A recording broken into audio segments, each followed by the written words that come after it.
Alors, on a pu lire que j'avais fait un film critique sur la vie de Kémy Séba. C'est un film parodique en réalité, c'est pas du tout un documentaire. J'ai pris des vidéos que j'ai trouvées sur Dailymotion et puis j'ai trouvé qu'il avait des gesticulations qui faisaient penser un peu parfois à un chanteur. Voilà, il fait des trucs un peu comme ça. J'ai raconté une histoire que j'ai inventée, un peu comme on pouvait voir dans le vrai journal de Car Zero. Non, on a eu sur des commentaires assez agressifs sur la vidéo, mais du type de Kémy Séba, de ses acolytes, du MDI, le mouvement des damnés de l'impérialisme, des messages racistes, antisémites pour la plupart. On m'appelle Ahmed Cohen. J'en attendais pas moins en fait comme commentaire, mais pour moi ça restait des gens qui restaient cachés derrière l'ordinateur pour balancer ces trucs-là. Et puis vendredi soir, on a eu un contact physique. Voilà. Je croise pour la première fois de ma vie Kémy Séba vendredi dernier. Et ici, là juste en face, en fait, on était dans ce café.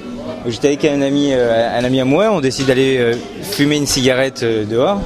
Et je vois Kémy Séba qui arrive avec 3 potes à lui. Et je le regarde et puis il me regarde. Mais pour moi, dans mon esprit, on s'est jamais rencontrés, il m'a jamais vu, pas de raison pour qu'il me reconnaisse. J'ai quand même un doute, surtout quand il s'arrête 3 mètres plus loin, et qu'il discute avec ses potes. Donc ils font demi-tour, ils viennent vers nous. Et il y en a un qui dit comment tu t'appelles? Alors je réponds Ahmed. Et en mettant le premier coup de poing, il me dit c'est toi qui as fait la vidéo. Voilà. Donc là, je sais qu'ils ont bien vu la vidéo et que visiblement ça leur a pas fait plaisir. Et là, avec mon pote, c'est rafale de coups de poing pendant à peu près 2 minutes. Très long 2 minutes hein, dans ces conditions. Donc on arrive plus ou moins à parer un certain nombre de coups et comme tu peux le voir, on les a pas tous parés.